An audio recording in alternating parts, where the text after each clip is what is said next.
Ram Rama Hare Hare Krishna Hare Krishna Krishna Hare Hare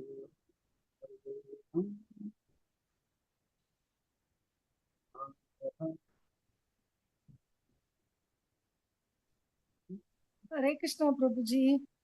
Hare Krishna Mataji, ரொம்ப நாள் ஆச்சு பொழுது குரல் கேட்டு. ஹரே கிருஷ்ணா, எப்படி இருக்கீங்க? நல்லா இருக்கும் பிரபுஜி. அம்மால எப்படி இருக்கா? அம்மா பேசுனேன், 2 நாள் முன்னாடி பேசுனேன். சரிங்க பிரபுஜி. சரி, ஒரு சின்ன மங்களாச்சாரம் பண்ணிடலாம். ஹரே கிருஷ்ணா. ஓம் நமோ பகவதே வாசுதேவாயே. ஓம் நமோ பகவதே வாசுதேவாயே.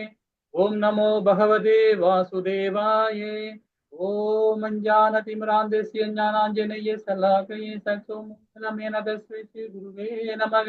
ஸ்ரீ சைத்தன்ய மனோபீஷ்டம் பூதலே ஸ்வயம் ரூப கதாமாயம் ததா சிவபதிகம். ஏ கிருஷ்ணா கருண சிந்தே தீன பந்தே ஜகத்பதே. कांता राधा कांता नमस्तुते अप्तहांचन गौरंगी राधे वृंदानेश्वरी वानो सुदेवी प्रियमानी हरिप्रिये वाञ्छकल्पतराय भावनये वैष्णवियो नमो नमः। जय श्री कृष्ण चैतन्य प्रभु नित्यानंद श्री अद्वैत गदाधर श्रीवासादि गौर भक्त वृंद। हरे कृष्णा कृष्ण कृष्णा हरे हरे हरे रामा राम राम हरे हरे हरे कृष्णा कृष्ण कृष्णा हरे हरे हरे रामा राम राम हरे हरे हरे कृष्णा कृष्ण कृष्णा हरे हरे हरे रामा राम राम हरे हरे। ஹரே கிருஷ்ணா. இன்னைக்கு நாம என்னோடியில, அதாவது பக்தி ரசாமர சிந்துல 21வது அத்தியாயத்துல நாம படிக்க போறது 11வது குணங்களை பத்தி. பகவானுடைய 64 குணங்களை 10 குணங்கள் நம்ம படிச்சிட்டோம். 11வது குணங்களாக நாம் இன்னைக்கு படிக்க போறோம். உயர்கல்வி உடையவர் அந்த ஸ்தானத்துல இருந்து படிக்க போறோம். Hare Krishna. Hare Krishna Hare Krishna Krishna Krishna Hare Hare Hare Rama Hare Video Hare Krishna Hare Krishna Hare Hare Hare Rama Rama Hare Hare Hare Krishna Krishna Hare Hare. சரி, நம்ம இப்போ 11வது உயர்கல்வி உடையவர் அந்த குணங்கள், அதாவது பகவானுடைய 64 குணங்கள்ல இந்த குணத்தை நம்ம இன்னைக்கு படிக்க போறோம். ஹரே கிருஷ்ணா. சரி, நான் கொஞ்ச நேரம் படிக்கிறேன், அதுக்கப்புறம் விருப்பப்படுறவங்க படிக்கலாம். உயர்கல்வி உடையவர் 11வது குணங்களை நம்ம பார்க்க போறோம். அதாவது கல்வி கற்ற நல்லொழுக்கம் விதிகளுக்கு ஏற்ப நடப்பவர் உயர்கல்வி உடையவன் என்று அழைக்கப்படுகின்றான். பல்வேறு துறைகளை பற்றி அறிவுடையவன் கற்றவன் ஆவான். நல்லொழுக்க விதிகளுக்கு ஏற்ப நடப்பதின் காரணமாக அவன் ஒழுக்கத்தின் சிறந்தவன் என்று அழைக்கப்படுகிறான். இவ்விரண்டும் சேர்ந்த கல்வியை கற்றலாகும். சரிங்களா? அதாவது சாந்திரமினி முனிவரிடம் பகவான் கிருஷ்ணர் கல்வி கற்றதை பற்றி ஸ்ரீ நாரத முனிவர் பின்வருமாறு குறிப்பிடுகிறார். ஆரம்பத்தில் பிரம்மதேவனும் பிறகும் கிருஷ்ணர் என்னும் மகா சமுத்திரத்தில் உண்டான மேகங்களை போன்றிருக்கின்றனர். அதாவது கடலிலிருந்து மேகங்கள் நீரை பெறுவது போல பிரம்மதேவன் வேத கல்வியை முதலில் கிருஷ்ணரிடம் பெற்றார். பிரம்மனால் உலகிற்கு பேசப்பட்ட வேத கல்வி அல்லது உபநேசம் சாந்திரமினி முனிவர் என்னும் மலையில் விழுந்தது. சாந்திரமினி முனிவர் பகவான் கிருஷ்ணருக்கு அருளிய உபதேசங்கள் அந்த மலையில் உள்ள நீர்நிலை போன்றதாகும். அதுவே அருவியாக விழுந்து ஆறாக பெருக்கெடுத்து ஓடி மீண்டும் தனது இருப்பிடமான பகவான் கிருஷ்ணர் என்னும் மகா சமுத்திரத்தில் கலக்கிறது.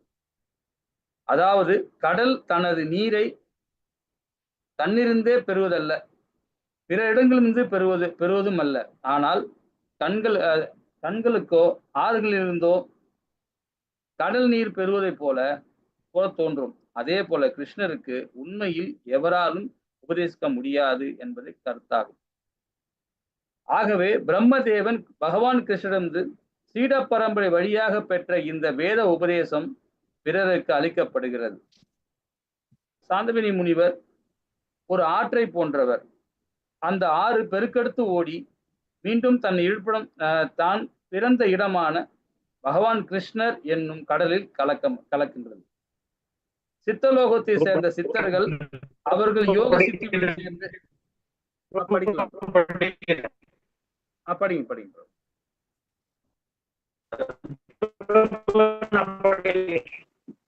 சித்தலோகத்தை சேர்ந்த சித்தர்கள், அதாவது மேலுலகத்தை சேர்ந்த சாரணர்களும் கிருஷ்ணரை பின்வருமாறு வழிபடுகின்றனர். போற்றுதற்கு உரிய பகவான் கோவிந்தரே, கல்விக்கு அதிபதியான கலைமகள் 14 வகையான கல்வி ஆபரணங்களை அணிந்திருக்கிறாள். அவளது அறிவு ஒளி வேதங்களில் 4 பிரிவுகளுக்குள்ளும் பறந்துள்ளது.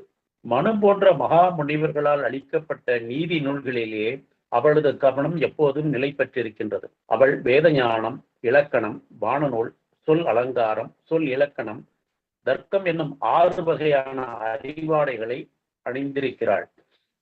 அவளது நித்திய தோழிகள் வேதங்களின் உப அங்கமாக விளங்கும் புராணங்களாகும். எல்லா கல்விகளின் இறுதி முடிவு எதுவோ அதனால் அவள் அலங்கரிக்கப்பட்டிருக்கிறாள். இப்போது அவள் ஒரு பள்ளி தோழியை போல் உமது அருகில் இருக்கும் பாக்கியம் பெற்று உமக்கு தொண்டு செய்து கொண்டிருக்கிறாள். முழுமுதற் கடவுளான கிருஷ்ணருக்கு எந்த விதமான கல்வியும் தேவையில்லை. ஆனால் அவரோ கல்வி தெய்வமான சரஸ்வதிக்கு தமக்கு தொண்டு செய்யும் வாய்ப்பு அளிக்கின்றார். ஏராளமான பக்தர்கள் அவருக்கு இருந்த போதிலும் எந்த ஒரு உயிரின் தொண்டும் கிருஷ்ணருக்கு தேவையில்லை. கிருஷ்ணர் அன்பும் கருணையும் மிக்கவராக இருப்பதால் அவருடைய பக்தர்கள் மட்டுமல்லாது அவர் அனைவருக்கும் தமக்கு தொண்டு செய்யும் நல் வாய்ப்பினை அருள்கின்றார். அவரது நல்லொழுக்கத்தை பற்றி ஸ்ரீமத் பாகவதத்தில் கிருஷ்ணர் பிருந்தாவனத்தை ஆட்சி செய்த பொழுது திருடர்களுக்கு யமனாகவும், நல்லோருக்கு பரமானந்தமாகவும், இளம் பெண்களுக்கு எழில்மிகு மன்மதனாகவும், ஏழைகளுக்கு வாரி வழங்கும் வள்ளலாகவும் விளங்கினார். அவரது நண்பர்களுக்கு புத்துணர்ச்சி அளிக்கும் முழு நிலாவாகவும், அவரது எதிரிகளுக்கு சிவபெருமானிடமிருந்து உண்டாகும் ஊழித்தீயாகவும் இருந்தார் என்று கூறப்படுகிறது. ஆகவே பல்வேறு மனிதர்களுக்குண்டான தொடர்பில் கிருஷ்ணர் ஒழுக்கத்தில் மிக சிறந்தவராக இருக்கிறார். அவர் திருடர்களுக்கு யமனாக விளங்குகின்றார் என்றால் அதன் பொருள் அவர் நல்லொழுக்கமற்றவர், கொடியவர் என்பதல்ல. அவர் அன்புமயமானவர். அவர் திருடர்களுக்கு மரண தண்டனை அளிப்பதன் மூலம் நல்லொழுக்கத்தின் உயர்தன்மையினை வெளிப்படுத்துகின்றார். பகவத்கீதையிலும் கூட கிருஷ்ணர் தம்மிடம் மனிதர்கள் எவ்வாறு நடந்து கொள்கின்றனரோ அதற்கேற்பவே தாம் அவர்களை நடத்துவதாக கூறுகிறார்.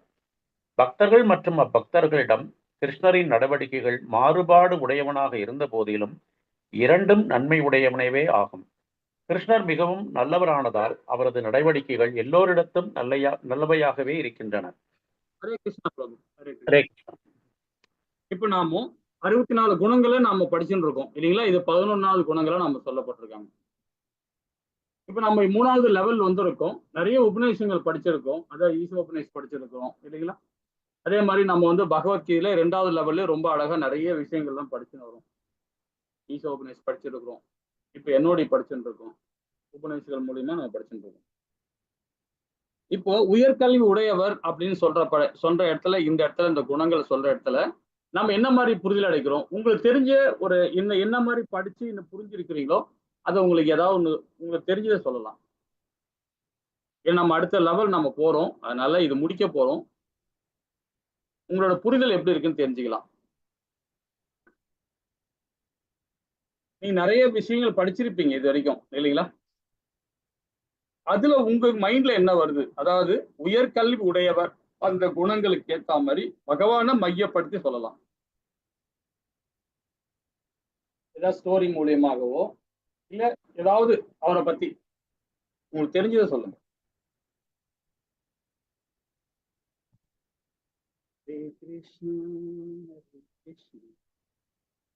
நம்ம டெய்லி நிறைய படிச்சுட்டு இருக்கோம் இல்லைங்களா? யாருமே சொல்ல மாட்டேன்றீங்களே. ஹரே கிருஷ்ணா பிரபுஜி. ஹரே கிருஷ்ணா. பிரபுஜி, நம்ம குருஷேத்திர போர்ல பகவான் அர்ஜுனனுக்கு உபதேசம் பண்றாங்க இல்லைங்களா பிரபுஜி? அதுவே நம்ம எக்ஸாம்பிளா சொல்லலாங்க பிரபுஜி. ஹரிபோல் மாதா. ஹரே கிருஷ்ணா. ஹரே கிருஷ்ணா. இதுதான் நம்ம கேட்டேன். அதாவது பகவானை மையப்படுத்தி நிறைய விஷயங்கள் இருக்கு. நாம இதுதான் நமக்கு வந்து அந்த மாதிரி வரணும். இப்ப நம்ம அடுத்த லெவல் என்ன தெரியுங்களா? நம்ம டீச்சர் ஆகணும். நம்ம உபநேசம் கொடுக்கணும். எல்லாருக்கும் உபநேசம் கொடுக்கணும். அப்போ நமக்கு என்ன டக்குன்னு ஞாபகம் வரணும்னா, இந்த மாதிரி சொல்லும் போது டக்குன்னு நம்ம மைண்ட்ல வரணும். அதுக்குதான் நம்ம கேட்கணும். நாமளே படிச்சுக்கிட்டு நாமளே கதை சொல்லிக்கிட்டே இருந்தா நல்லா இருக்காது இல்லைங்களா? நம்ம எல்லாரும் சேர்ந்து பேசணும். எல்லாருமே ஒரு லெவலுக்கு மேல போகணும், வரணும். அதுதான் பகவானுடைய பிரார்த்தமே. அதுதான் பகவான் அதுதான் நம்மளுக்கு ரொம்ப கேட்கிறார். எல்லாருமே எல்லா இடத்துலயும் இந்த மாதிரி விஷயங்கள் நம்ம பயன்படுத்திக்கணும். அதுதான் சொல்ல வந்தது, கேட்டது. இப்ப பாத்தீங்கன்னா ஒரு இந்த இதுக்கு ஒரு சாராம்சம் சொல்லலாம். இந்த குருஷேத்திர இப்ப சொன்னீங்க பாத்தீங்களா? பகவான் வந்து குருஷேத்திரத்துல வச்சு பகவத்கீதையை அர்ஜுனனுக்கு உபதேசம் பண்ணார். ஆனா கோடான கோடி வருஷத்துக்கு முன்னாடியே 120 ஆண்டுகளுக்கு முன்பாகவே சூரிய பகவான் கிட்ட ஒப்படைச்சுக்கார். ஆனா இந்த பகவத்கீதை வந்தது 2 மில்லியன் ஆண்டுகளுக்கு முன்பாகவே இந்த பகவத்கீதை நம்ம வையகத்துல வந்திருக்கின்றத நாமும், அதாவது உன்னத ஞானம் மூலியமாக 4வது அத்தியாயத்துல நாம இதை பத்தி படிச்சோம் பகவத்கீதையில.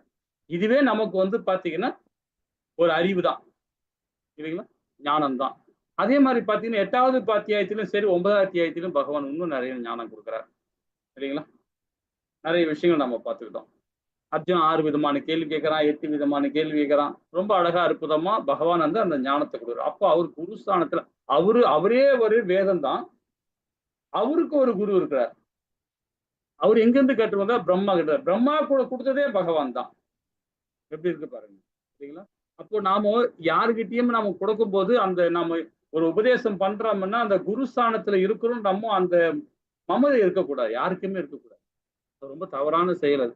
நான் டீச்சரா இருக்கேன், நான் வந்து வேதாந்தத்தை விற்பனடா இருக்கேன் அப்படின்னு எந்த அந்த தலகணமே இருக்கக்கூடாது.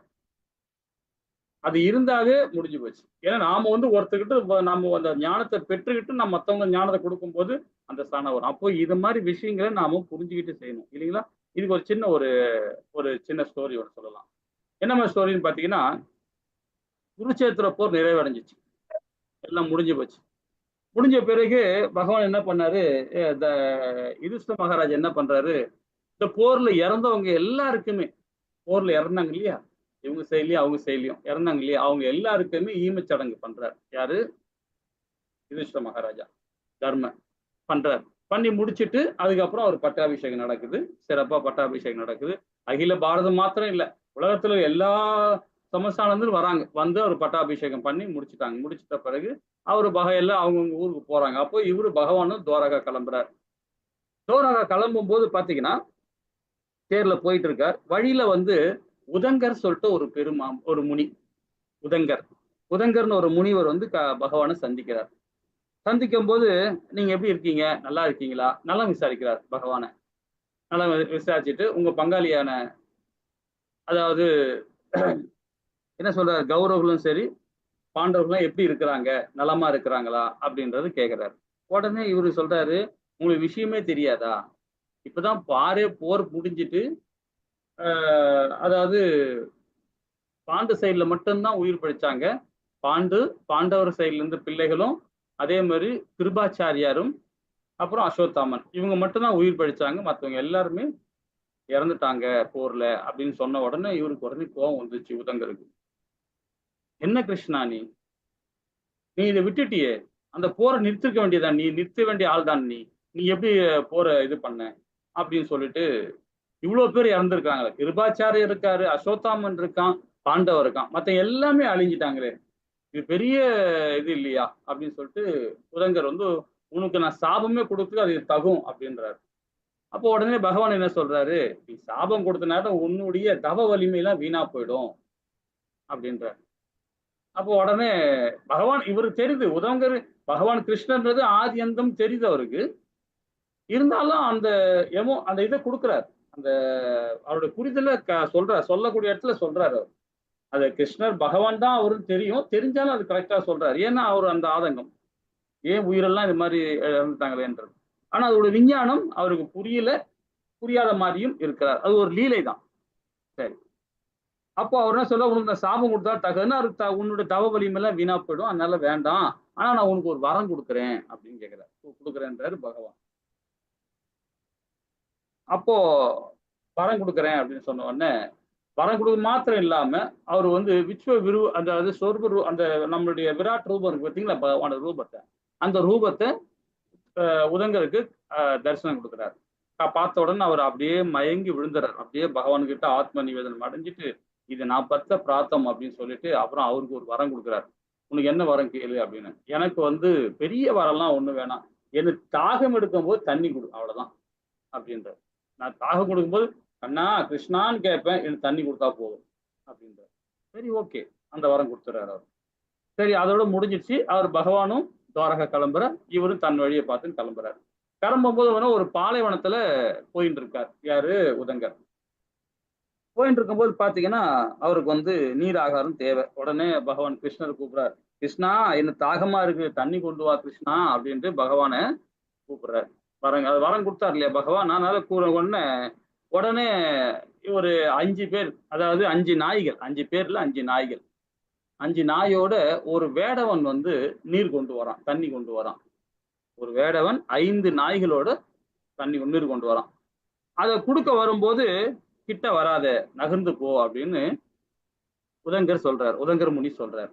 அவன் என்ன சொல்றான், உங்களுக்கு தாகம் நீதான் நீர் கேட்டீங்க, அதுதான் கொண்டு வந்தேன், நான் உங்ககிட்ட கேட்கலையே, நீ யார் எனக்கு தண்ணி கொடுக்கறதுக்கு, நான் கிருஷ்ணன்ல கேட்டேன், நீ எதுக்கு நீ வந்து கொடுக்குற அப்படின்னு சொல்லிட்டு நீ போ இங்கிருந்து அப்படின்னு.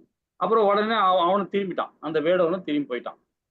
அப்புறம் திரும்பவும் நீ கிருஷ்ணரை வந்து பகவான் கிருஷ்ணரை வந்து நீ ஒரு பொய்யன், உன்னுடைய வேலையை நீ காட்ட ஆரம்பிச்சிட்ட அப்படின்னு அப்படின்னு சொல்லிட்டு ஒரு மாதிரி தவறா பேசுறாரு. உடனே பகவான் வந்து அவனுக்கு அவருக்கு முன்னாடி காட்சி கொடுக்குறாரு. காட்சி கொடுத்துட்டு கேட்கிறார், நான் இந்திரன் நீர் கொண்டு வந்தான், அது ஏன் நீ வானான்னு சொல்லிட்டு அவனை திருத்தி விட்டுட்ட அப்படின்றாரு. அப்போ உதங்கர் அங்க சொல்றாரு பாருங்க, ரொம்ப அற்புதமா சொல்றாரு. என்ன விஷயம் சொல்றாரு பாத்தீங்கன்னா, ஒரு ஆள் மூலியமா நீ வந்து தண்ணி கொடுத்துற, நான் உங்ககிட்ட வரம் கேட்டேன், நீ வரம் கொடுத்த வரதுக்கு அதுக்கு பிராயச்சித்தமா இந்திரனே வந்து எனக்கு தண்ணி கொடுக்குறான். ஆனா இந்திரன் வந்த வேடன் ரூபத்துல வந்தவனே, நான் இந்திரன் கூட அறியாம நான் இருக்கிறேனே,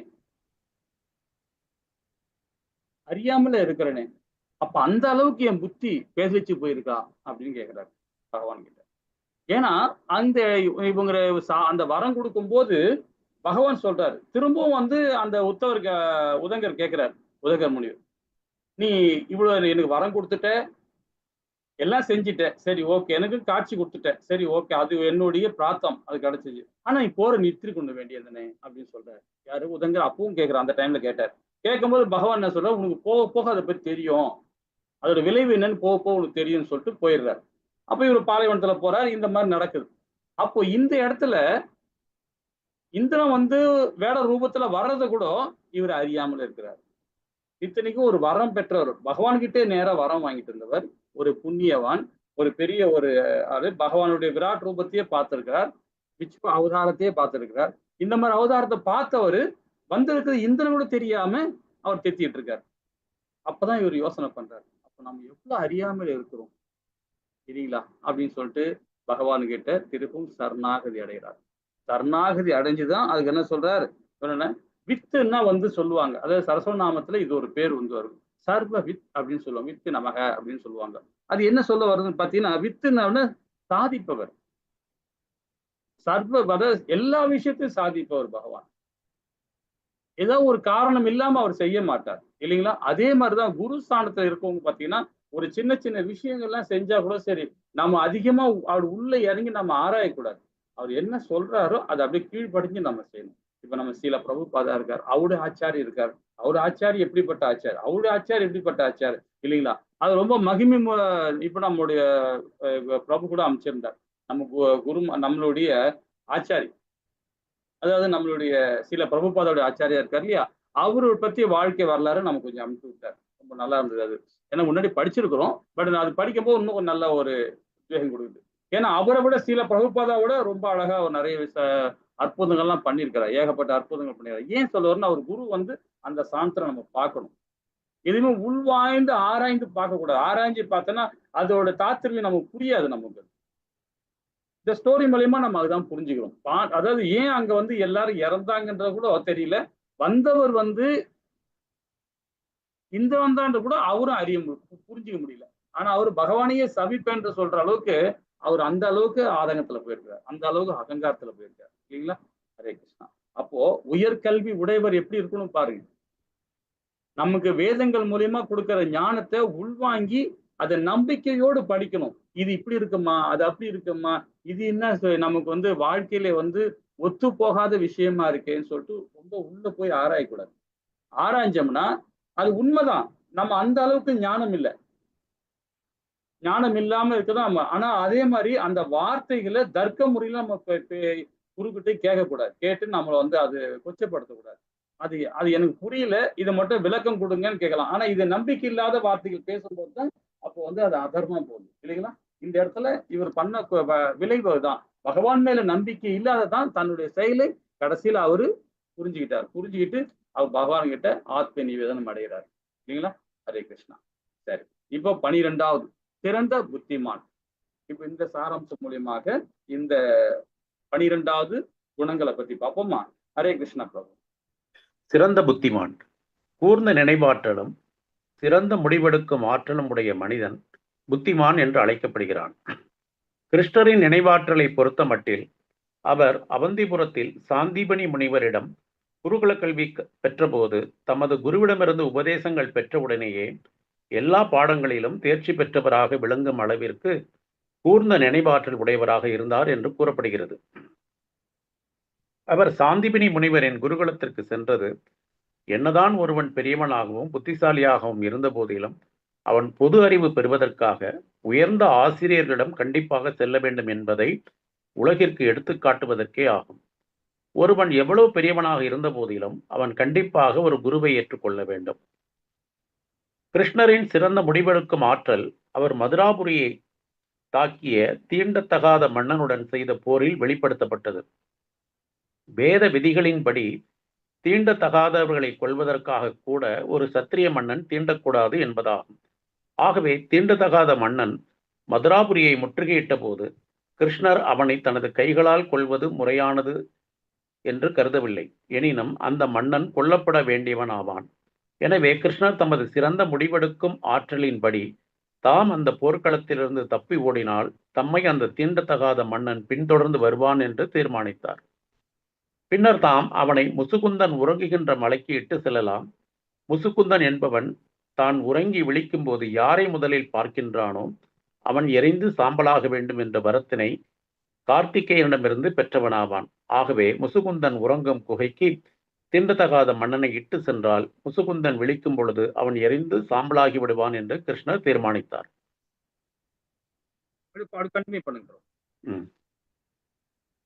13. நுண்ணறிவாளர். ஒருவன் எந்தவிதமான தர்க்கத்திற்கும் அது புதுவாதமாக இருந்த போதிலும் கூட எதிர்வாதம் செய்யும் திறன் பெற்றிருந்தான் என்றால் அவன் நுண்ணறிவாளன் ஆவான். இதற்கு எடுத்துக்காட்டு பத்யாவளி என்னும் நூலில் உள்ளது. அதில் கிருஷ்ணரும் ராதையும் பின்வருமாறு உரையாடுகின்றனர். ராதை கேட்டாள், அன்புக்குரிய கேசவா, தற்சமயம் உனது வாசம் எங்கே என்று. வாசம் என்னும் சமஸ்கிருத பதத்திற்கு 3 பொருட்கள் உண்டு. 1 தங்குமிடம், 2 நறுமணம், 3 ஆடை. உண்மையிலே ராதாராணி கிருஷ்ணரிடம் உனது ஆடை எங்கே என்று தான் கேட்டாள். அதற்கு கிருஷ்ணர் தங்குமிடம் என்று பொருள் கொண்டு, என் மனம் கவர்ந்தவளே, இப்போது நான் தங்குமிடம் உனது அழகிய விழிகளாகும் என்று பதில் கூறினார். இதற்கு ராதாராணி, சந்திரசாலியே, நான் உனது தங்குமிடத்தை பற்றி வினவவில்லை, உனது ஆடையை பற்றியே கேட்டேன் என்றாள். இப்போது கேட்ட வாசத்திற்கு கிருஷ்ணர் நறுமணம் என்று பொருள் கொண்டு, ஓ பாக்கியசாலியே, நான் இந்த நறுமணத்தை உனது உடலோடு தொடர்பு கொள்வதற்காக இப்போதுதான் பூசிக்கொண்டேன் என்றார். ஸ்ரீமதி ராதாராணி கிருஷ்ணரிடம் மீண்டும் கேட்டாள், இறைவனை எங்கே கழித்தாய் என்று. இக்கேள்வியில் பயன்படுத்தப்பட்டிருக்கும் சமஸ்கிருத சொல் யாமின்யா மூஷிதக. யாமின்யாம் எனில் இரவு, உஷித என்றால் கழித்தலாகும். எனினும் கிருஷ்ணர் யாமின் யாமுஷிதக என்னும் சொல்லை யாமின்யா என்றும் முஷித என்றும் 2ஆக பிரித்தார். இவ்வாறு இரண்டாக பிரித்ததால் அவர் யாமினியால் அல்லது இரவால் கடத்தப்பட்டார் என்று பொருள் வந்தது. ஆகவே கிருஷ்ணர் ராதையினிடம் கூறினார், அன்பிற்குரிய ராதாராணியே, இரவினால் என்னை கடத்த முடியுமா என்று. இவ்வாறு ராதாராணியின் மீது பெரிதும் பிரீதியுடைய கிருஷ்ணர் அவளது எல்லா கேள்விகளுக்கும் மிகவும் சாமர்த்தியமாக பதில் கூறினார். 14. கலைஞர்.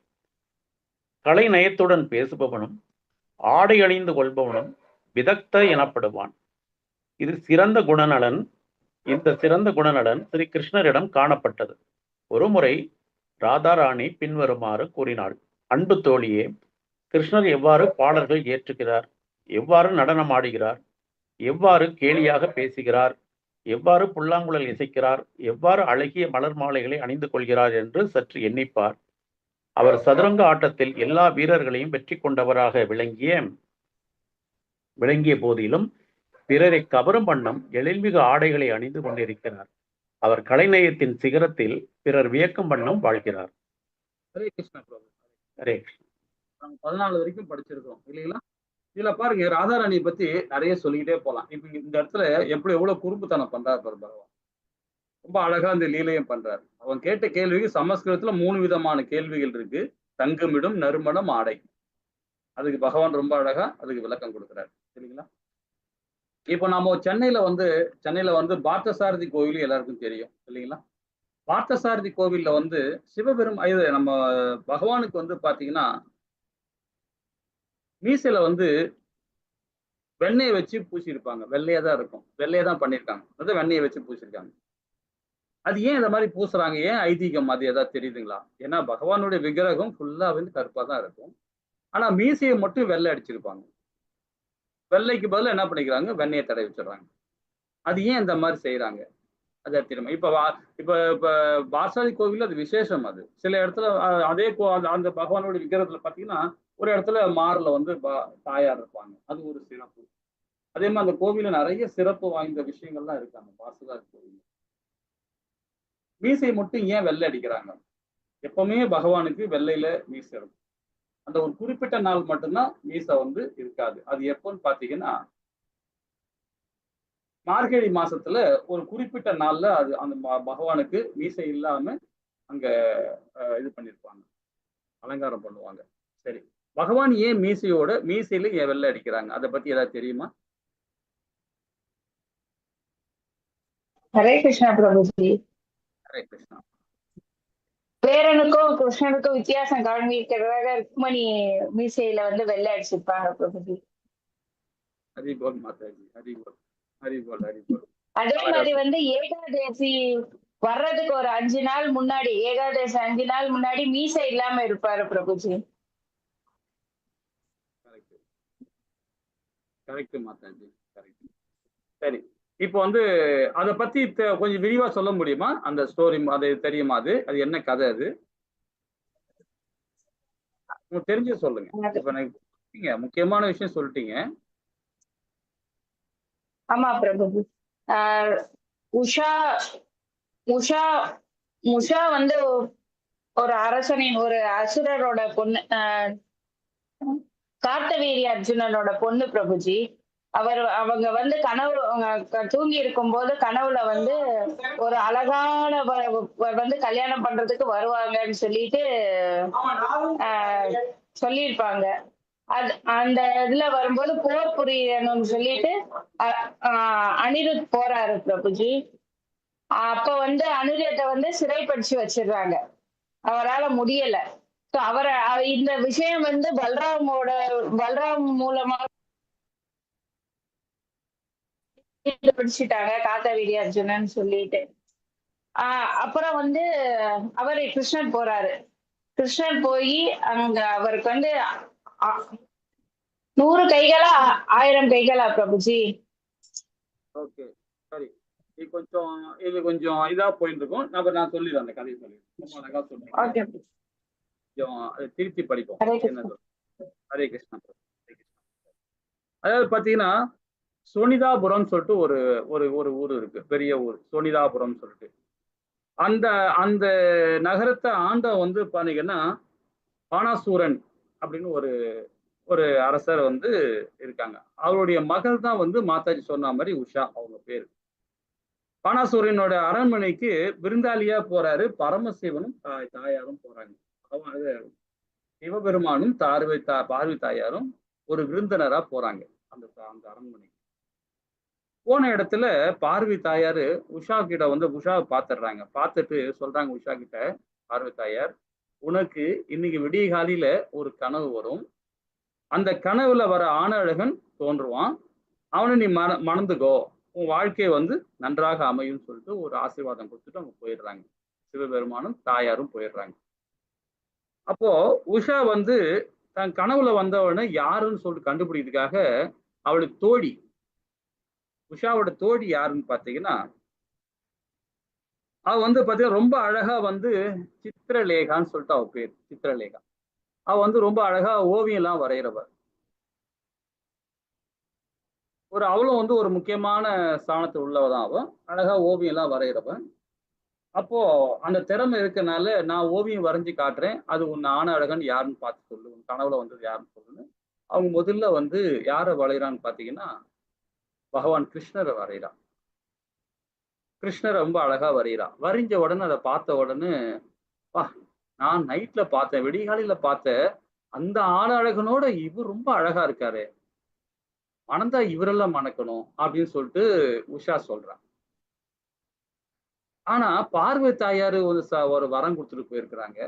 நீ கனவுல வந்த அந்த ஆணழகன் தான் திருமணம் பண்ணிக்கணும்னு சொல்லியிருக்கிறாங்க. ஆனா கனவுல வந்தது இவர் கிடையாது அப்படின்னு சொல்லிட்டு அந்த படம் வேண்டாம், இவர் வேண்டாம், யாரு சிவ பகவானே வேணாம்னு சொல்லிட்டான். சரி, உடனே சித்திரலேகா இன்னொரு படத்தை வரைகிறான்.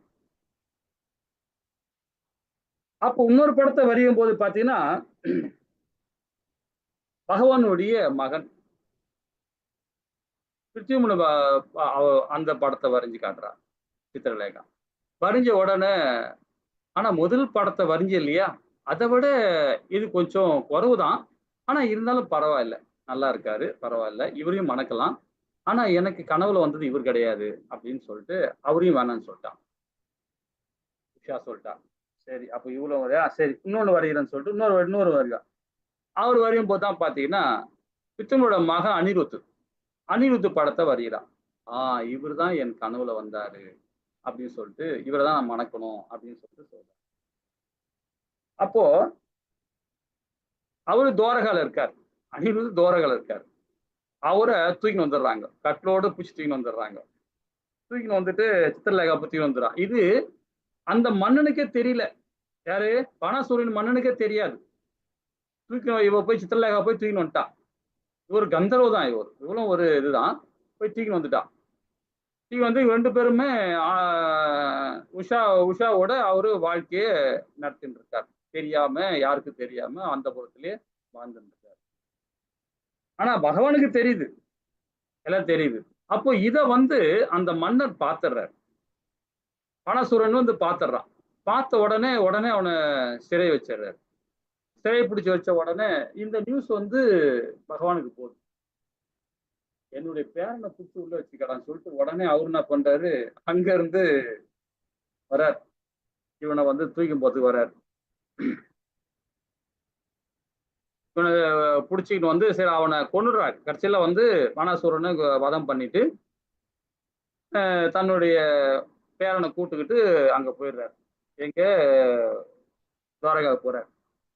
துவாரகா போன உடனே அங்க சித்திரலேகா வந்து ருக்மணி கிட்ட சொல்றாங்க. என்ன சொல்றாங்க பாத்தீங்கன்னா, பார்வதி நல்ல வேலை, பார்வதியால் நீங்க பிழைச்சிங்க அப்படின்னு சொல்லிட்டு அங்க வந்து சித்திரலேகா வந்து ருக்மணி கிட்ட சொல்றாங்க. அப்போ ருக்மணினா என்ன சொல்ல வர, பார்வதி தாயாரால் நான் பிழைச்சனா, என்ன காரணம், என்ன விஷயம் அப்படின்னு கேட்ட உடனே, நான் ஒரு படத்தையா வரைஞ்சி காட்டினேன். முதல் படத்தை வரைஞ்சது பகவான் கிருஷ்ணரை நான் வரைஞ்சேன், அதுதான் அவ திருமணம் பண்ணிக்கணும்னு சொன்னா அவ. ஆனா எனக்கு தாயார் கொடுத்த வரத்தினால எனக்கு அது அவர் வேண்டான்னு சொல்லிட்டா. ரெண்டாவது உன்னுடைய மகனோட போட்டோ காமிச்சேன், அதுவும் வேணாம்னு சொல்லிட்டா. ஆனா அவரும் நல்லா இருக்காரு அப்படின்னு சொல்லிட்டாரு. இப்ப இந்த பெண்ணை, அதாவது உன்னுடைய பேரனை காமிச்ச பிறகு நான் இவரே திருமணம் பண்ணிக்கிறேன், இவர் தான் நான் பார்த்த அழகன்னு சொல்லிட்டு கனவுல வந்த அழகன்னு சொல்றாரு. அப்போ ருக்மிணி அப்போ சொல்றா சந்திரலேகா, உன் பேரனை கல்யாணம் பண்ணிக்க வேண்டிய பேத்தி, ஆனா உன்னுடைய கணவரை கல்யாணம் பண்ற அளவுக்கு இன்னும் அழகனாக இருக்கிறாரு, அழகா இருக்கிறாரு, எப்படி இருக்காரு பாரு அப்படின்னு சொல்லிட்டு அந்த பொறாமையில ருக்மிணி தாயார் என்ன பண்றாங்க, அவருடைய மீசையில இது தடவி விட்டுறாங்க, வெண்ணெய் தடவி விட்டுறாங்க. இதுதான் அந்த ஐதீகம். பகவானுக்கு அது எப்பவுமே அவரு இளமையாவே இருப்பார், என்றும் இளமையா இருப்பார் பகவான். அதனால அந்த மீசையில வெண்ணெயை வெள்ளை டை அடிச்சு விட்டுருவாங்க அவருக்கு, பகவானுக்கு. நீ எப்பவுமே வெள்ளையா தான் இருக்கும் அந்த மீசையில இருக்கிறவனுக்கு. அதுக்காக தான் அந்த கோவில்ல, பார்சாதி கோவில்ல இன்னைக்கும் பாத்தீங்கன்னா மீசையில வெள்ளையா இருக்கும் ருக்மிணி தாயாரால. இப்பவும் பாத்தீங்கன்னா நம்ம பார்சாதி கோவில்ல இந்த சைட்ல பாத்தீங்கன்னா அனிருத் இருப்பாரு, ருக்மிணி இருப்பாரு, எல்லாமே இருப்பாங்க. அங்க ஒரு குடும்பமாவே காட்சி கொடுப்பாங்க. ரொம்ப அற்புதமா இருக்கும் இல்லைங்களா? ஹரே கிருஷ்ணா. அதுதான் அதுதான் அவரு அந்த ரூபத்தை கொடுக்கறதுதான் பானுன்னு சொல்லுவாங்க. பானு. இப்ப நம்மளுடைய இஸ்கான், சென்னை இஸ்கான்ல உள்ள ஆச்சாரி பேர் பானுசுவாமி சொல்றது. அந்த பானுன்னு சொல்றதே பாத்தீங்கன்னா ஆண் அழகன், அழகன்லயும் அழகன், ஆண் அழகன், அதுதான் பானுன்னு சொல்லுவாங்க. அது சரஸ்வதி நாமத்திலயும் வந்தோம்னா பானுவே நமக அப்படின்னு சொல்லப்படும். இந்த நாமத்தோட வரலாறு இருக்கு, ரொம்ப அற்புதமா இருக்கு இல்லைங்களா? ஏன் சொல்ல வரும்னு பாத்தீங்கன்னா, இங்க தாயார் கிட்ட ராதாராணி கிட்ட எப்படிலாம் சேட்டை பண்றாரு பாருங்க. அவர் சேட்டையிலே பண்ற ஒரு பகவான், அந்த மாதிரி சேட்டையில பண்றாரு. அவர் ஒரு விளக்கம், அதாவது சமஸ்கிருதமும் தமிழும் ஒண்ணுங்க. நம்ம தமிழ் மொழியிலோட பாத்தீங்கன்னா ஒரு இதுக்கு 1000 விளக்கம் கொடுக்கலாம், 100 விளக்கம் கொடுக்கலாம், எவ்வளவு விளக்கம் எடுக்கலாம் அதுல. ஆனா நம்ம அதெல்லாம் அந்த ஞானம்லாம் இப்ப இல்ல, யாருக்கிட்டையும் அந்த மாதிரி இல்ல. ஆனா அந்த காலத்துல அந்த மாதிரி இருந்து, சமஸ்கிருதம் அப்படிதான் மூத்த மொழி இல்லையா ரெண்டுமே. அப்ப அந்த மொழியிலே பாத்தீங்கன்னா ஒரு சொல்லுக்கு 3 சாராம்சம் ஜூஸ் எடுக்கலாம். அதுதான் பகவான் ரொம்ப அழகா அவரை அந்த அம்மாவை மடக்கிற மாதிரியே கேள்வி கேட்கிறார், கேள்விக்கு பதில் கொடுக்கிறார். தங்கமிடம், நறுமணம், ஆடை, அந்த விளக்கத்தை கொடுக்கிறார் சரிங்களா? ஹரே கிருஷ்ணா. அதே மாதிரி பகவானுடைய கலநயம் இருக்கு பாத்தீங்களா, ரொம்ப அழகா இருக்கும். அதெல்லாம் அது ஒரு ஸ்டோரியே சொல்லலாம், சொல்லிட்டே போலாம். அது மாதிரி கலநயம் உள்ள அந்த விஷயங்கள்லாம். ஏன்னா பகவான் பாத்தீங்கன்னா மகாபாரதம் போர் நடக்கிறதுக்கு முன்னாடி பாண்டவனும் சரி, அர்ஜுனனும் சரி, பகவானும் சரி, இந்த மாதிரி விஷயங்கள் நிறைய நகைகள்லாம் போட்டுக்கிட்டு, அதாவது அலங்கார பொருள் எல்லாம் போட்டுக்கிட்டு ஒரு கூத்து பாடுவாங்க. கூத்து அது நம்ம கிராமங்கள் நடக்கல கூத்து, அந்த மாதிரி எல்லாம் ரொம்ப அழகா பண்ணுவாங்க. சின்ன பிராயத்திலே அதெல்லாம் ஒரு பெரிய பெரிய கதைலாம் இருக்கு, சூப்பரா இருக்கும் அதெல்லாம் படிக்கிறதுக்கு. நான் அதெல்லாம் ரொம்ப அழகா படிச்சிருக்கேன். அது என்னன்னு பாத்தீங்கன்னா, அந்த கூத்துல எல்லாம் பாத்தீங்கன்னா பகவான் ரொம்ப அற்புதமா வேஷம் எல்லாம் போட்டுக்கின்னு, ராமபிரான் மாதிரி, இவரு சீதா பிராட்டி மாதிரி, யாரு அர்ஜுனன், இந்த மாதிரிலாம் போட்டு வேஷம்லாம் போட்டு ரொம்ப ஜாலியா விளையாடுவாங்க. ஸோ அந்த மாதிரி ஒரு கலைநயம் மிக்கவர் பகவான். அவரை பத்தி சொன்னா இது ஒரு பெரிய கதையே சொல்லலாம் இல்லைங்களா? சரி, ஓகே. இது அப்படி சொல்லிட்டே போனா 64 குணத்துக்கு ஒரு கதை சொல்லிக்கிட்டே போகலாம், அவ்வளோ சாராம்சம் இருக்கு. ஓகே, சரி. இப்ப 15வது குணங்களை பத்தி படிப்போமா? அது என்ன சொல்லியிருக்காரு? மதிநல மிக்கவர். ஓகே. ஒரே சமயத்தில் பல்வகையான செயல்களை செய்பவன் மதிநல மிக்கவர் என்று அழைக்கப்படுகிறான். இது தொடர்பாக ஒரு கோபி கூறினாள், தோழி பெண்களே, திரு கிருஷ்ணரின் மதிநலமிக்க செயல்களை சற்று பாருங்கள். அவர் ஆயர்குல சிறுவர்களுக்காக இனிமையான பாடல்களை ஏற்றுகிறார், பசுக்களை மகிழ செய்கிறார், அவரது விழி அசைவினால் கோபியர்களை மகிழ்விக்கிறார். அதே சமயம் அரிஷ்டாசுரன் போன்ற அசுரர்களுடன் யுத்தம் செய்கிறார். அவர் பல்வேறு உயிர்களுடன் பல்வேறு வழிகளில் பழகுகிறார். அவர் அந்த சூழ்நிலையினை முற்றிலும் அனுபவித்து மகிழ்கிறார். 16. மேதை.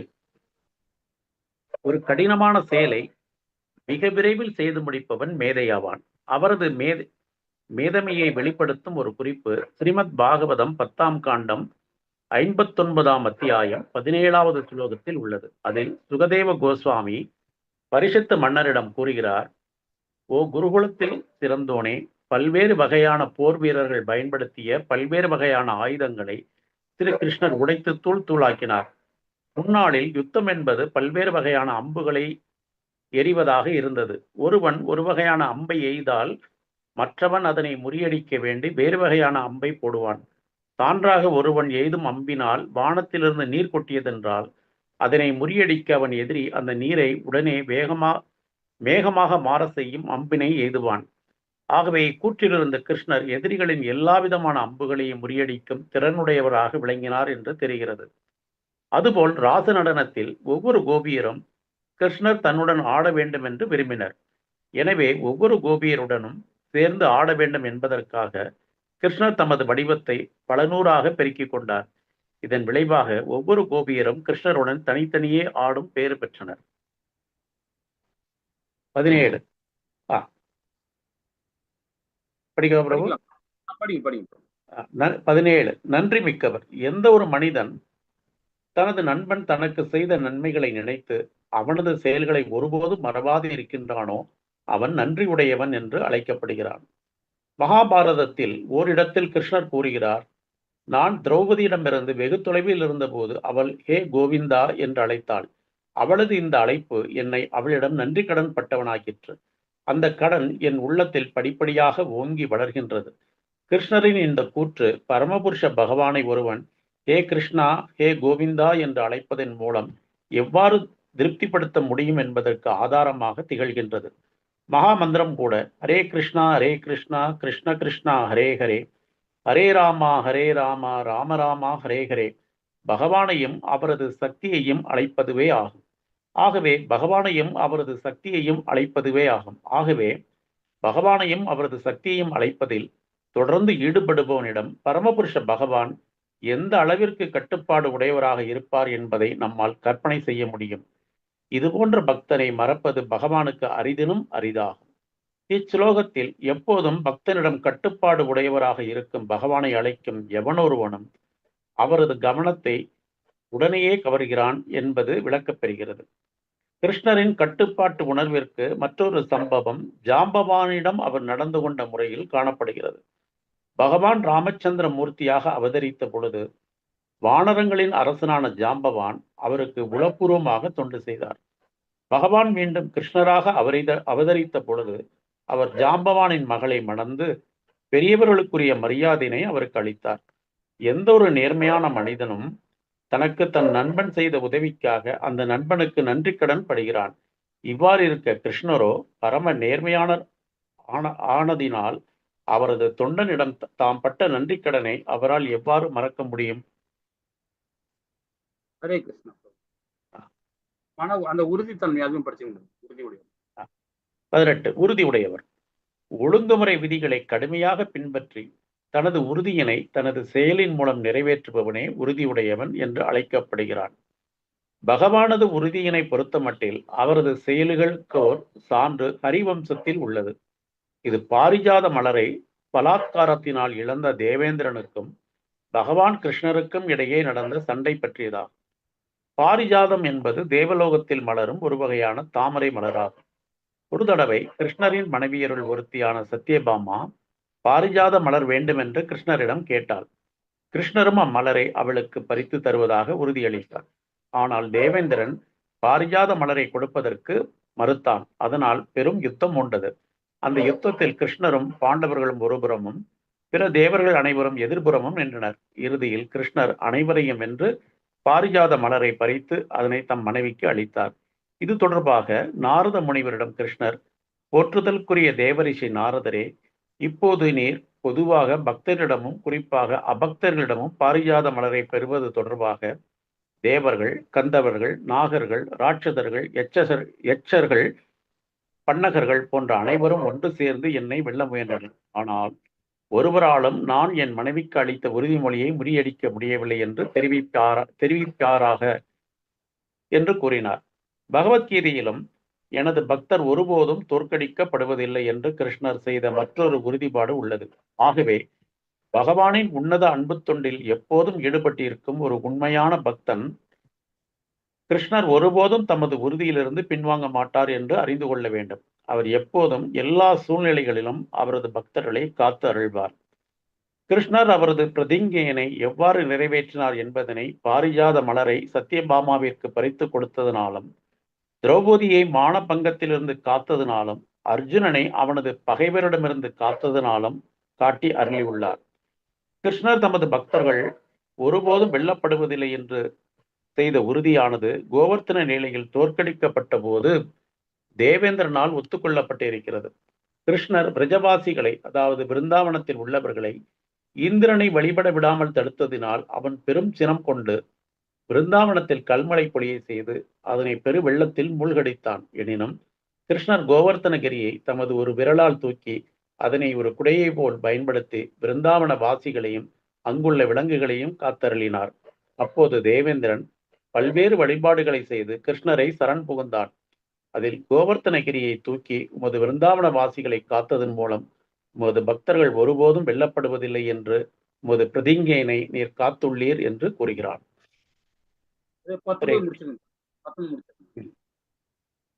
ஒரே கால மற்றும் சூழ்நிலைகளின் உயர்நீதி அரசர். கால தேச சூழ்நிலைகளுக்கு ஏற்ப மக்களிடம் நடந்து கொள்வதில் கிருஷ்ணர் மிக தேர்ந்தவராவார். குறிப்பிட்ட காலம், சூழ்நிலை, நபர் போன்றவற்றை எவ்வாறு பயன்படுத்திக் கொள்கிறார் என்பதை அவர் கோபியர்களுடனான ராசலீலை பற்றி உத்தவரிடம் பேசிக் கொண்டிருக்கையில் குறிப்பிடுகிறார். அவர் உத்தவரிடம் மிக உகந்த நேரம் என்பது இன்றைய இரவு போன்ற சரத்காலத்தின் பௌர்ணமி இரவாகும். இவ்வுலகிலே சிறந்த இடம் பிருந்தாவனமாகும். அதுபோல் மிக்க அழகுடையவர்கள் கோபியர்களே ஆவார்.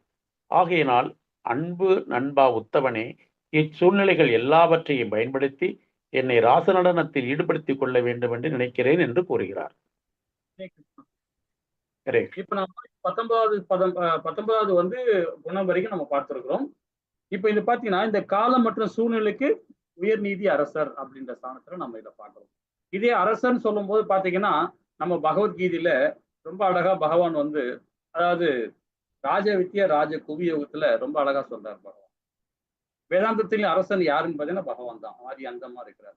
அந்த இடத்துல ரொம்ப அழகா இந்த உரையாடல அங்க கொடுத்திருக்கிறார், பகவத்கீதையில சொல்லியிருக்காரு. அதே மாதிரி உறுதி உடையவர், பகவான் மேல நம்பிக்கை வச்சு நாம உறுதியா நம்ம உறுதியா நம்ம செயல்படும் போது, நம்ம குறிக்கோளை நம்ம பண்ணும்போது பாத்தீங்கன்னா அந்த ஸ்தானம் நமக்கு வரும். பகவானுடைய குணம் வந்து பாத்தீங்களா, அந்த குணம் நமக்கும் கிடைக்கும். ரொம்ப அந்த ஐஸ்வர்யமான குணங்கள் நமக்கு கிடைக்கும்.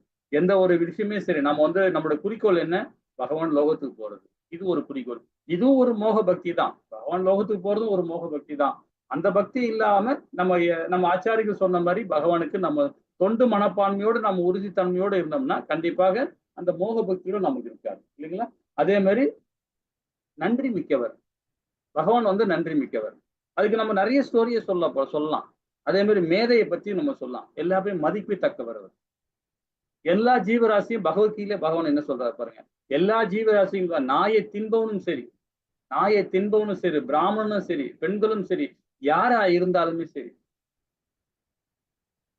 எல்லா ஆத்மாக்களுமே எல்லா ஜீவராசியுமே எனக்கு என்னுடைய அம்சம் தான் பகவானை சொல்றாரு. இது பகவத்கீதையில. அப்போ எல்லாரையுமே வந்து மதிக்கத்தக்கவர் அவர் பகவான். மேதையை பற்றி ரொம்ப அழகா சொல்லியிருக்காரு பாருங்க, இந்த இடத்துல நிறைய சொல்லியிருக்காரு. அதே நன்றி மிக்கவர். இப்ப அதுக்கு ஒரு சின்ன ஒரு விளக்கம் கூட படிக்கலாம் பாத்தீங்களா. என்ன மாதிரி விளக்கம் பாத்தீங்கன்னா, ஒரு ஸ்டோரி. இது வந்து குண்டரம் சொல்லிட்டு ஒரு கிராமம் இருக்கு, ஒரு தேசம் இருக்கு. குண்டரம் சொல்லிட்டு ஒரு தேசம். அந்த இடத்துல பவுண்டரகன் சொல்லிட்டு ஒரு மன்னன் ஆட்சி ஆடுறான். பவுண்டரகன் ஆட்சி ஆடும் போது பாத்தீங்கன்னா அவனுக்கு ஒரு தற்பெருமை நிறைய இருக்கு. தற்பெருமைன்னு சொல்ல போனா அவனை துதிப்பாடணும். எப்படி இரணிகசிபு எப்படி வந்து எல்லாரையும் வந்து நான் தான் இறைவன், நான் தான் கேசவன், நான் தான் மாதவன், நான் தான் நாராயணன் அப்படின்னு சொல்ல வைக்கிறான் பார்த்தீங்களா. அதே மாதிரி இவனுக்கு ஒரு அந்த மனப்பக்குவம் இருக்கு. யாருக்கு? பவுண்டரனுக்கு. அப்போ முகத்துதியை வந்து அடிக்கடி இப்ப சொல்லுவான். அவன் முகத்துக்கு எழுத்தாப்புலயே எல்லாரும் துதி பாட சொல்லுவான். நான் யாரு, நான் கடவுள், நான் தான் திருமால், நான் தான் வாசுதேவன் அப்படின்னு சொல்லுவான் எல்லாரையுமே, அந்த மன்னர் சொல்லுறது. அதே மாதிரி எல்லாருமே முகத்துதியே பாடுவாங்க. அப்ப பாடும்போது என்ன சொல்றாருன்னா, நான் தான் பவுண்டரக, அதாவது அவன் பேரையே மாத்திக்கிட்டான். என்ன மாத்திக்கிட்டான்னு பார்த்தா, நான் பவுண்டரக வாசுதேவன் அப்படின்ற பேரை மாத்திக்கிட்டான்.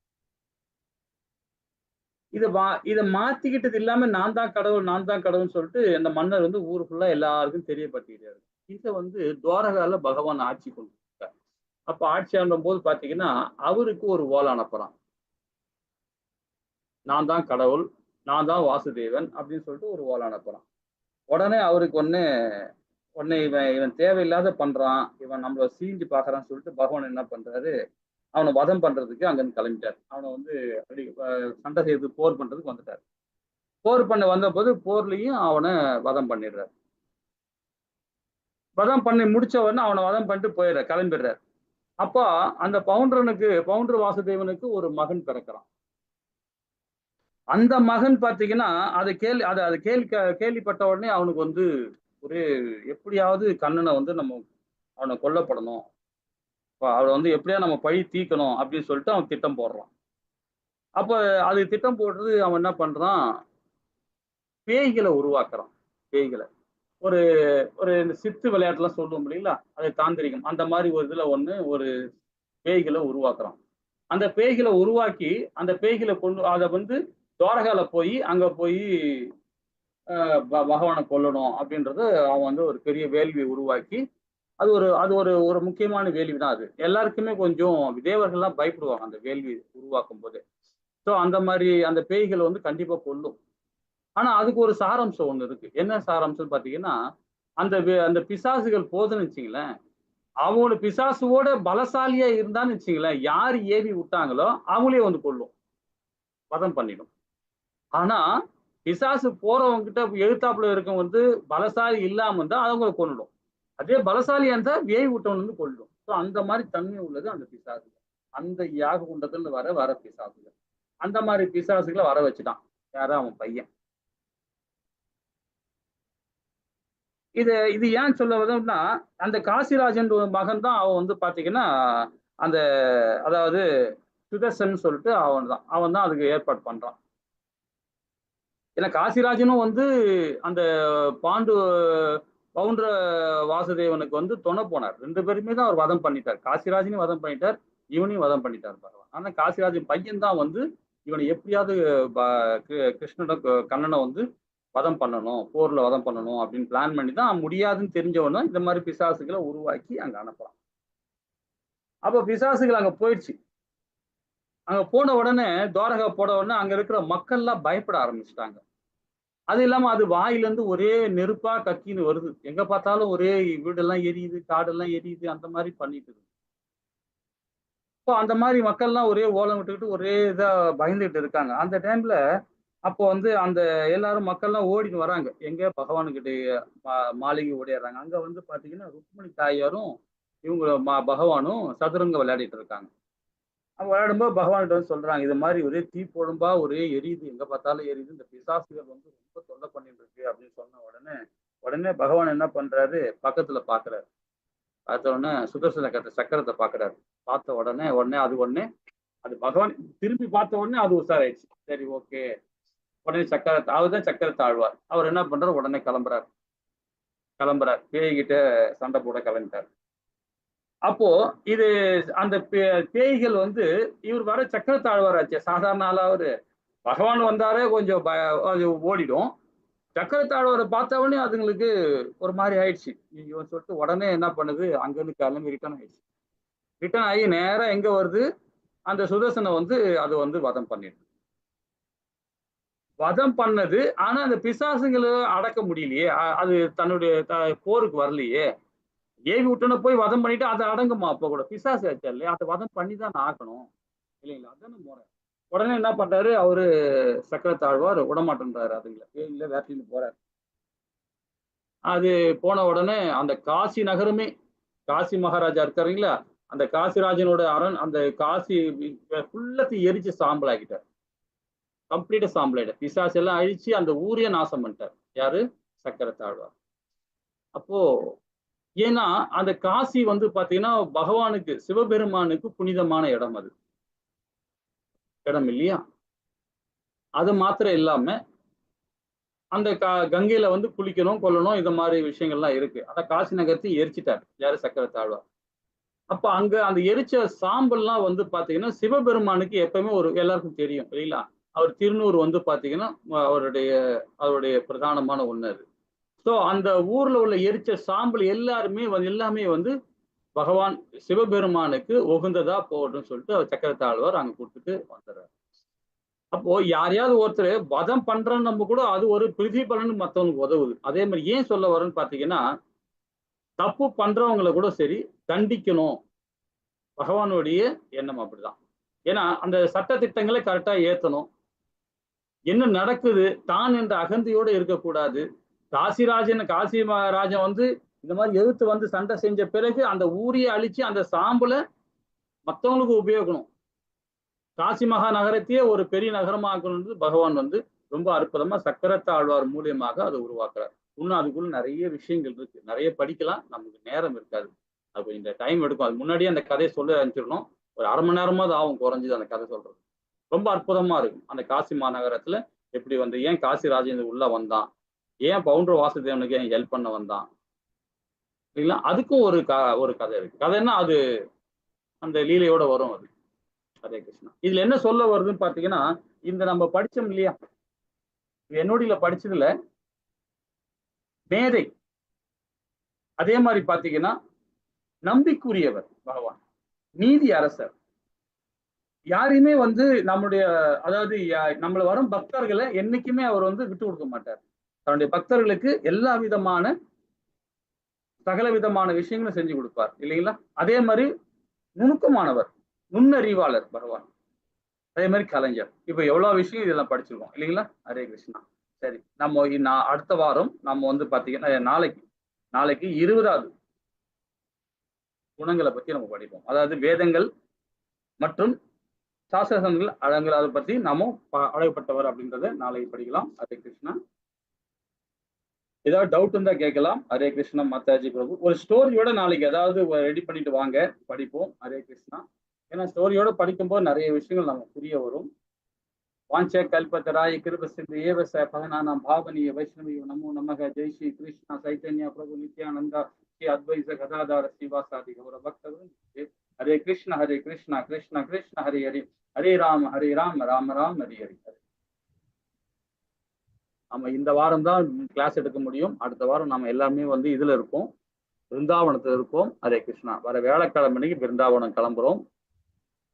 ஹரே கிருஷ்ணா. ஏதாவது டவுட் இருந்தா கேட்கலாம். ஹரே கிருஷ்ணா.